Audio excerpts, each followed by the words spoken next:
चीज़ें याद करती हूँ ना तो सच में मैं रो पड़ती हूँ दिल से। क्या मैं ये नहीं कहूँ कुछ नहीं था सामान हमारे पास सामान सिर्फ क्या था मतलब।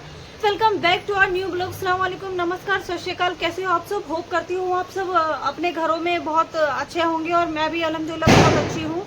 ठीक है। और अभी वैसे आज के ब्लॉग का टॉपिक मेरा दूसरा है, क्योंकि आप लोगों को पता है कि दिवाली का टाइम चल रहा है। छोटी दीपावली है, कल है दीपावली एक्चुअल में। ठीक है। तो पहले तो मेरी तरफ से आप सभी को हैप्पी दीपावली, दीपावली की हार्दिक शुभकामनाएं गाइस आप सभी को। एंड वैसे तो मुझे दिवाली की शॉपिंग के लिए मार्केट भी जाना है, लेकिन आज मैं आप लोगों के साथ शेयर कर रही हूँ कि शादी के बाद मेरे ससुराल का सफ़र कैसा रहा। क्योंकि एक हिंदू लड़की ने एक मुस्लिम लड़के से शादी कर ली। ठीक है। उसके बाद जब मैं 1 महीने और इनके घर पे शिफ्ट हुई, मतलब अचानक वो लोगों के खान पान, विचार, व्यवहार सब कुछ अलग था। वहाँ मैंने कैसे एडजस्ट किया, मैं कैसे एडजस्ट हुई इनके फैमिली में, मेरे लिए आसान नहीं था बिल्कुल भी। ठीक है। तो बात करते हैं कि जब लॉकडाउन के टाइम में जब मैं इनके साथ आ गई थी ना शादी करके, तो हम इसी किराए के मकान में शिफ्ट हुए थे। ठीक है। यहीं से हमारी ज़िंदगी की शुरुआत हुई। तो लॉकडाउन में शादी के बाद मैं यहीं आई थी। कुछ नहीं था सामान हमारे पास सामान सिर्फ क्या था मतलब किसी और का सामान पड़ा हुआ था यहाँ पे। कुछ दिन तो हमने उस सामान पे सरवाइव किया। बर्तन बिस्तर वगैरह पहले जो यहाँ कोई रहता था ना उनका सामान पड़ा हुआ था। ठीक है। तो 1 महीने बाद या ये कह लो कि 15-20 दिन बाद इनके घर से थोड़ा बहुत सामान आया था, और वो सामान लिटरली बहुत थोड़ा सा था। ठीक है। वो सब मैं आप लोगों को बता चुकी हूँ। तो अभी मैं बताती हूँ कि इनके घर पे जब मैं शिफ्ट हुई मुझे क्या क्या प्रॉब्लम्स आई। ठीक है। बहुत मुश्किल रहा था मेरे लिए। आज भी जब मैं वो चीज़ें याद करती हूँ ना तो सच में मैं रो पड़ती हूँ दिल से। क्या मैं ये नहीं कहूँगी कि इनके घर वाले बुरे थे, बुरे तो नहीं थे वो लोग। ठीक है। लेकिन कहते हैं ना कि कहीं ना कहीं उनके विचार व्यवहार अलग थे, और मैं एक अलग संस्कृति, अलग धर्म, अलग रीति रिवाजों में पली बड़ी लड़की। ठीक है।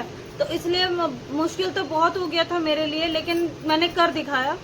तो पता है क्या है, जब इनके शादी के 1 महीने तक ना हम इसी मकान में रहे थे। 1 महीने अलग रहे थे। ठीक है। और 1 महीने बाद ना अम्मी ने हमें वहाँ बुला लिया था। शिफ्ट हो गए थे हम अम्मी के घर पे। ठीक है। इनका जो घर है जहाँ पूरा परिवार रहता है, तो वहाँ पे शिफ्ट हो गए थे। और शिफ्ट होने के अगले दिन ना, ठीक है, जुम्मा था, मतलब जुमेरात को हम लोग गए थे यहाँ से शिफ्ट हुए थे, और अगले दिन ही जुम्मा था। और सुबह उठने के बाद सबके नाश्ता पानी के टाइम ही मेरे को सासू माँ ने बता दिया कि ऐसी ऐसी बात है, आज जुम्मा है, आज नमाज पढ़नी है। ठीक है। कुरान पढ़नी है। क्योंकि नमाज में एक बार पहले भी यहाँ पे पढ़ चुकी थी, इसीलिए नमाज पढ़ने में मुझे कोई दिक्कत तो थी नहीं। मैंने कहा ठीक है, नहीं आता था, वो लोग सिखा रहे थे, मैं सीखने को तैयार थी। ठीक है। नमाज पढ़ने में मुझे कोई दिक्कत नहीं थी। लेकिन असली जो प्रॉब्लम आई थी ना, वो आई थी मुझे खान पान में। ठीक है।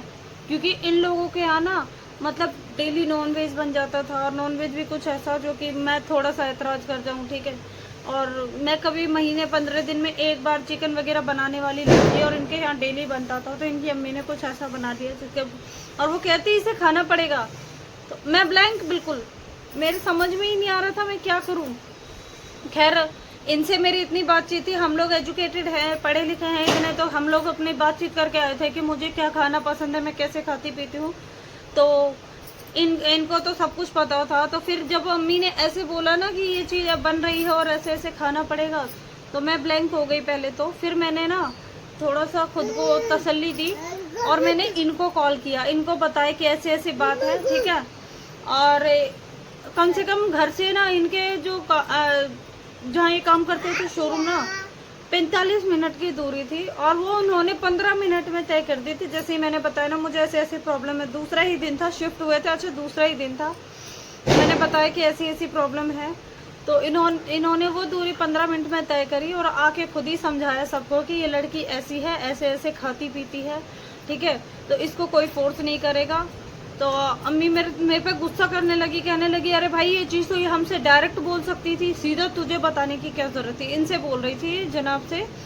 तो एक बात बताऊँ, वहाँ पे इनकी अम्मी को समझने की ज़रूरत थी कि पहले तो मैं जानती ही कितना थी आप लोगों को, है ना, तो मैं क्या ही बोलूँगी। और जिनको मैं जानती थी ये इतनी बातें मैं उन्हीं से तो कह पाऊँगी, क्योंकि आपसे कहती तो आप तो बुरा मान जाते, है ना। तो मुश्किल तो बहुत था मेरे लिए। फिर उन्होंने समझाया, ये लोग मेरे लिए खाना अलग से बनाने लगे। ठीक है। अलग खाना बनने लगा मेरे लिए, ये लोग कुछ बनाते तो दाल सब्जी मेरे लिए अलग बनने लगी। लेकिन अभी भी मेरे को पता है क्या प्रॉब्लम थी, होती है जब मेरे सिचुएशन में आने के बाद सारी लड़कियों को होगी, क्योंकि बर्तन तो वही यूज़ होते हैं।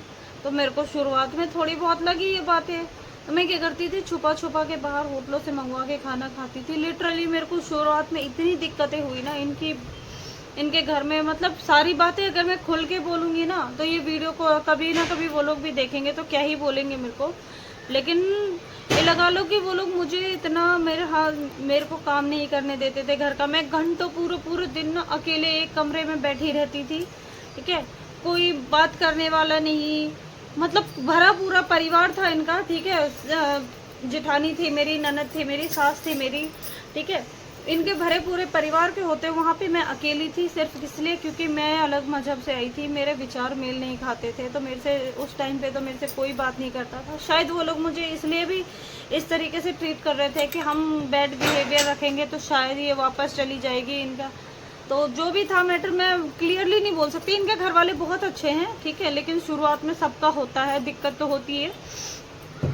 तो भाई मेरे से घर का कोई काम नहीं करवाते थे, किचन में खाना नहीं बनाने दिया जाता था। कुछ टाइम 1-1.5 महीना तो मैंने ऐसे टाइम काटा है ना, ऐसा लगता था कि सही में मैं कहाँ आके फंस गई, क्या हो गया नहीं हो गया। उस टाइम मेरे लिए बहुत मुश्किल था।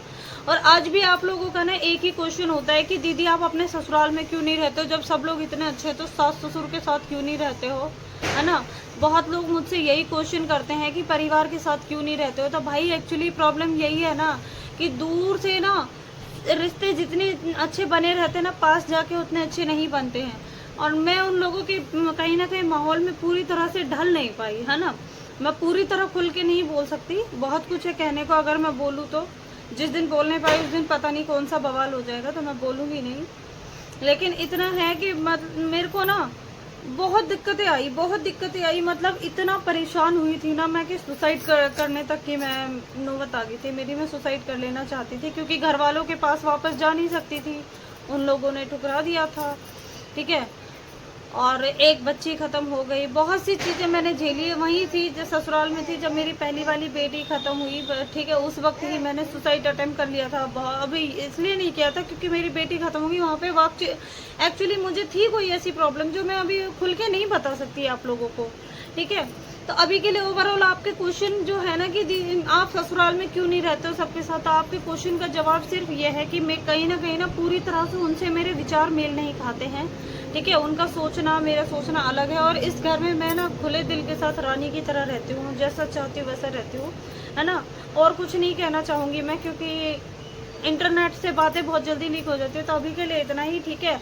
और मेरा दिवाली स्पेशल ब्लॉग आने वाला है, अभी मैं जा रही हूँ शॉपिंग करने, तो वहाँ का भी ब्लॉग आएगा। तो अभी के लिए इतना ही, ठीक है। अगर आप लोगों को मेरी मेहनत पसंद आती है, मेरी मेहनत को आप अप्रिशिएट करते हैं, तो वीडियोस को लाइक करिए, चैनल को सब्सक्राइब करिए, वीडियोस को शेयर करिए और बेल आइकन को भी हिट कर दीजिए ताकि आने वाली ब्लॉग की नोटिफिकेशन आपको मिलती रहे। क्योंकि बहुत जल्द मैं अपनी ना मतलब बहुत ही स्ट्रगल से भरी अपनी लव स्टोरी शेयर करने वाली हूँ कि एंटर रिलीजन में मैंने कैसे क्रॉस किया, ठीक है।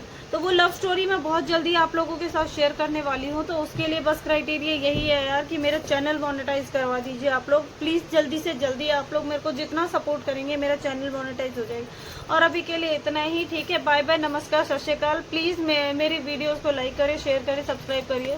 और जितनी बातें मैंने कही है ना यार, प्लीज़ उसे गलत वे में मत लेना, ठीक है। मैं सारे मुस्लिम भाइयों से कहूँगी गलत वे में मत लेना, क्योंकि मेरे मुसलमानों से ना मुझे बहुत लगाव है। मेरे दिल में उन लोगों के लिए कोई भी ऐसी बात नहीं है कि उन्हें बुरे लगनी चाहिए, ठीक है गाइस। चलिए नमस्कार एंड बाय।